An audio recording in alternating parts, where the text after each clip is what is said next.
Welcome back everyone, Patrick here, moving on to another question dealing with transformations of quadratics. So this is another example of where we're given three different scenarios. So we're given different characteristics of a parabola, and then we have to find the equation of it.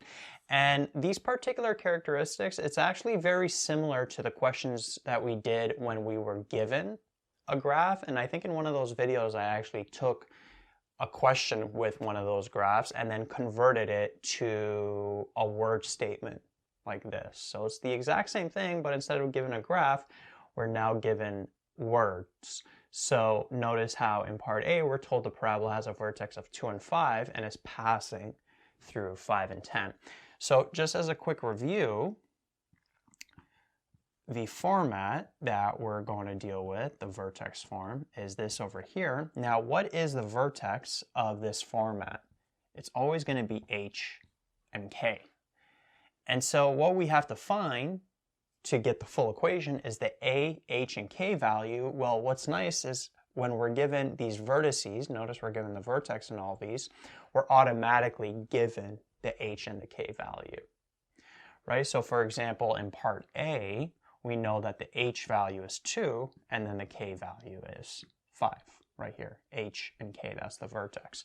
And then what we got to do is we just have to use the other point that we're given, which in this case is 5 and 10, to solve the a value. So what we would do is we would first plug in the h and the k into the equation. So we'd have x minus 2 squared plus 5, like that.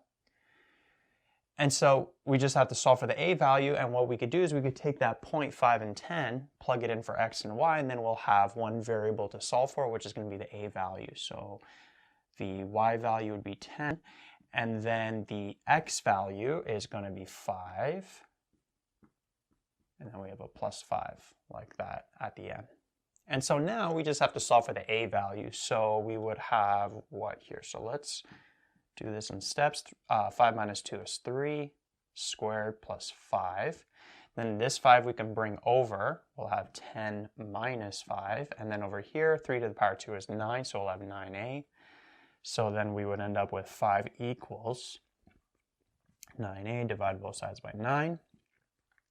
A is 5 over 9. Right, so for part A, that's the a value right there.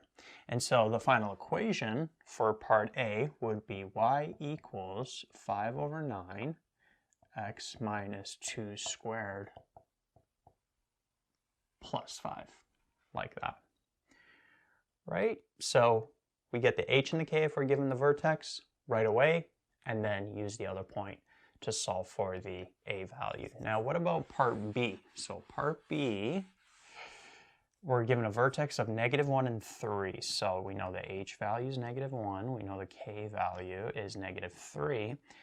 And then we're told there's a y-intercept of -6. So notice that we're not given a coordinate in this format, but nevertheless we are given a coordinate because a y-intercept of -6, that means that the x value is 0. So we can rewrite this as 0, -6, right? A y-intercept of -6 and a coordinate 0, -6, those are the exact same thing, and then that's the coordinate we would use to solve for that remaining a value. So we'd plug everything in, so we'd have y equals a, x minus -1, right? You got to be careful here. Remember, you're switching the signs there, so it'll be x plus 1 in brackets.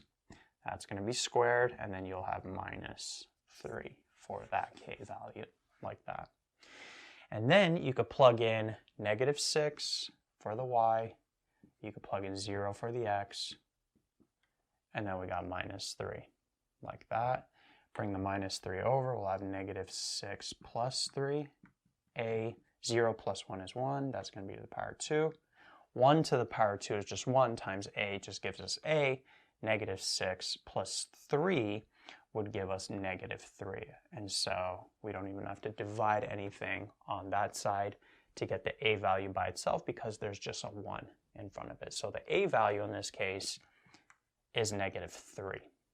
All right, so For part B, the equation is going to be y equals, -3 for the a value, x plus 1 squared minus 3. Like that. Give me a sec here. Yeah, it looks all good to me.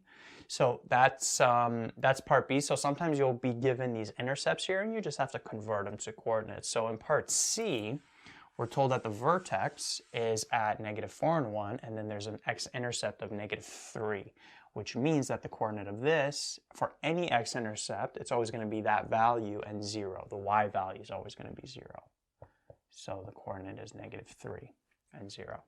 So for a y-intercept, the x value is always 0. For an x-intercept, the y value is always 0. And so that's the coordinate we're going to use. So then the exact same process, h value is -4. The k value is +1 right here from this vertex. So we'd end up with y equals a x. The h value is -4, so we're going to have x plus 4 over here. And then we're going to have +1. Right? X minus -4 ends up being x plus 4. And then we just plug in -3 and 0 for the x and y and solve for the a value. So the y value is 0. The a value we're solving for will have -3 plus 4 to the power 2 plus 1. Bring this over. So we'll have 0 minus 1, which gives us -1, a 1 to the power 2, right? This ends up being +1 to the power 2, which again is just going to give us 1. So it's nice. The a is already by itself. The a is just equal to -1. Okay, so the answer for part C is going to be y equals -x plus 4 squared plus 1. Like that. All right, so A, B, and C. Another thing I want to mention, forgot to mention actually, and I mentioned it in previous videos, is you can always, if you have the time, take your equation and check your solution with the point that you're given. So the vertex, it's easy to tell, we got 2 and 5, so that's correct. But you could then plug in 5 for x and see if you get a corresponding y value of 10. So notice if we plug in 5 here, 5 minus 2, 3 to the power 2, 9. 5 over 9 times 9, the 9s would cancel out, so you'd have 5 plus 5 does indeed give you 10. Over here, we could plug in 0 for x. 0 plus 1 is 1, to the power 2 is 1, times -3 is -3, minus 3 gives us -6. And then over here, we could plug in -3, -3 plus 4 gives us 1, to the power 2 gives us 1, times -1 in front gives us -1, plus 1 does indeed give us 0. Right? So you could always check your equations with the points that are given.